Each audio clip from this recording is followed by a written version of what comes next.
Hey folks, it's that time again where I need to change the oil on my 2010 Tundra. Now I've had this truck since it was new and I've changed the oil in it many times. And I just wanted to share a few tips and tricks that I've learned that might help you. And I'll try to keep this video short and keep it directly to the point. So anyhow, the first tool, you're only going to need like one special tool, and that is a filter housing wrench. I would suggest getting one that's keyed and get a beefy one. Now the first time I bought a wrench, I just bought like the little fluted style that was kind of like sheet metal. And when I put that on, it just twisted and deformed. And so yeah, you need to get a more beefy one. I'll put a link to this exact one below. I'll also see if there's a less inexpensive one I can find that'll work for you. So where I'm at right now is I have the truck up on some ramps. Now you can do this, I've done it without lifting at the truck, but it's just easier to do it with it lifted. And I've drove it around the block, warmed it up, and I do have the oil fill cap loosened so it can vent. So anyhow, let's get right to this. Now the first thing I always personally do is empty the oil from the pan. Once again, it's been warmed. So 14 millimeter socket, bottom of the pan. Break it loose. Now I personally always use a 5-gallon bucket. It seems like the taller oil catch pan you have, the better luck you're gonna have here with not making a mess.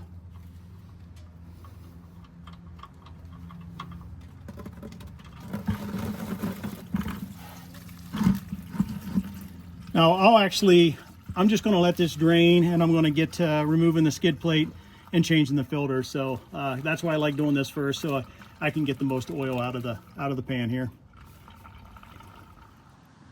Okay, next in line as that continues to drain, you need to take the skid plate off to gain access to the oil filter. So there's 5 12 millimeter bolts, 1, 2, 3, 4, 5 that need to come out, and you may also have 3 screws up front here. My truck's so old that these things have already, they're missing, but you might need to take 3 screws out, and then you'll be able to drop the skid plate down.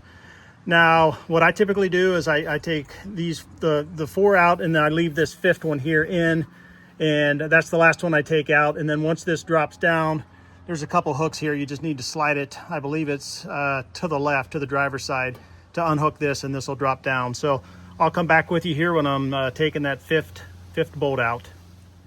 Okay, got 4 of the bolts out. Just this back middle one's left in, but yeah, it's supported on the front on those hooks, and this back one here with the bolt. So let me get it out.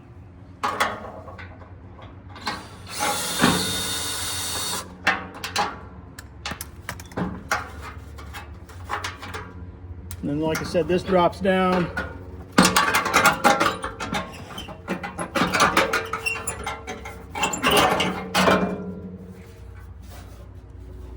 Yeah, you got to kind of lift the front end to get it off the hooks and slide it to the driver's side. But yeah, it's off, and now I have access to the oil filter.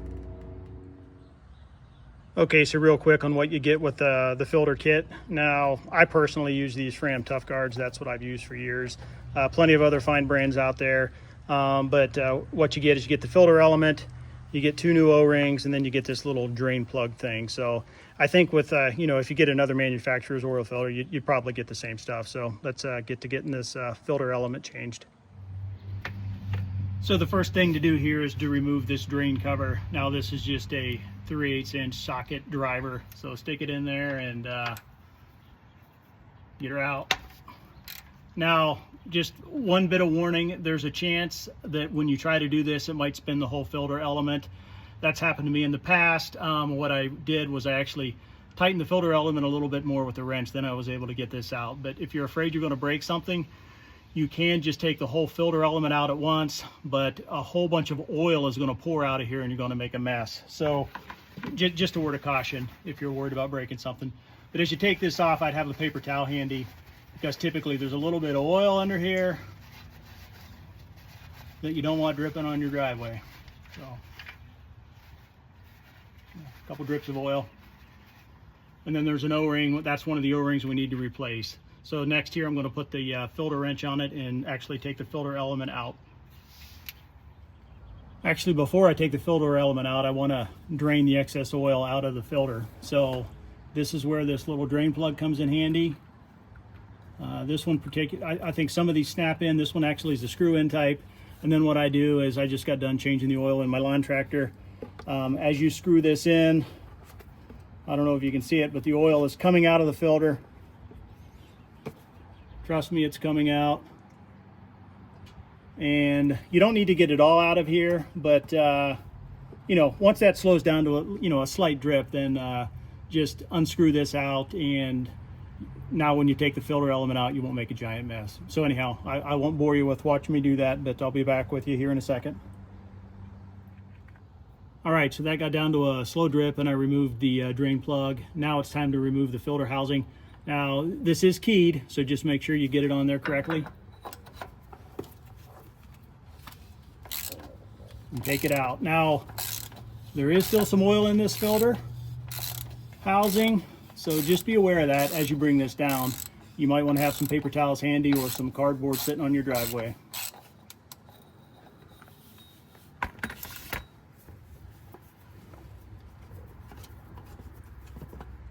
And again, if you didn't drain it, there'd be oil pouring out of here everywhere right now. Okay, there we go. So all we need to do now is put the new filter element into the housing. So just take the old one, it lifts out. Again, there's still some oil in here. So I'm going to reach over and pour what's left in here in my bucket.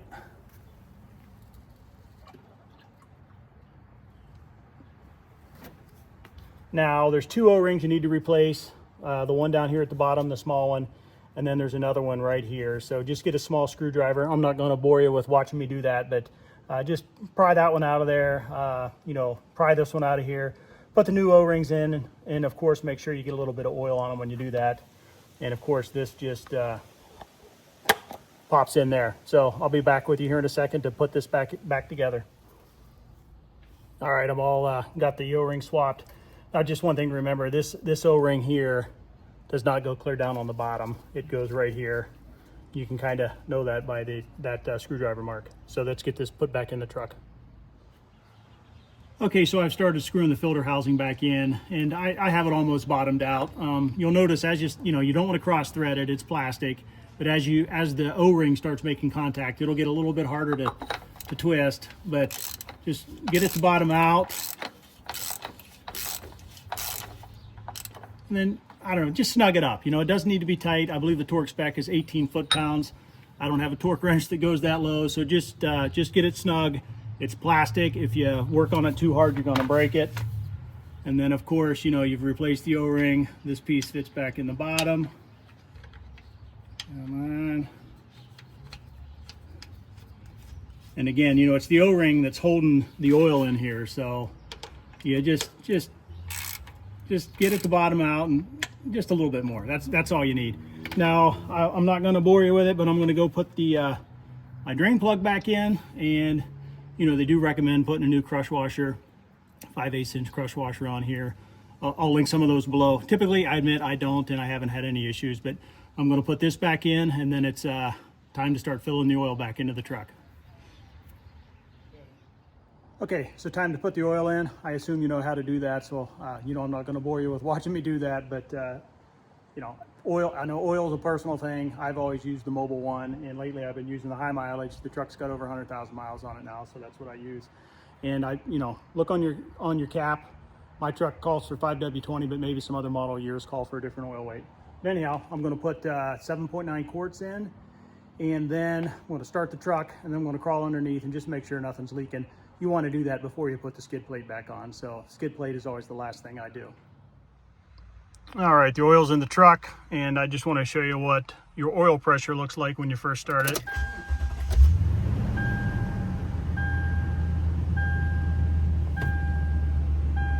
Takes it a second to come up. You know, the first time I changed my own oil, that freaked me out a little bit, but yeah, that's probably the way it always works. But anyhow, now let me show you how to set the maintenance reminder light. Mine doesn't need it yet, but it says it's required soon. So I need to, first of all, you want to make sure this is in trip A. So it's in trip A. Now I need to shut the truck off. And I'm going to have to put the camera on the stand here because I need two hands for this next step. So to reset the light, now that we know it's on trip A, you press and hold this button, then you start the truck, and you keep holding it. I'm hoping you can see that. But after those lights complete, there you go. Now your maintenance light is reset and you're good to go. Okay, so we're basically done. I'm just gonna let the truck run a couple minutes, check underneath and make sure nothing's leaking. Now I do need to put the skid plate back on. The only tricky part about that is I would get the hooks in first and slide into the passenger side, then get that middle rear bolt installed. So anyhow, if you appreciated the video, I try to keep them short and sweet. Please give it a thumbs up. It'll just help move it up into search results. Thanks for watching.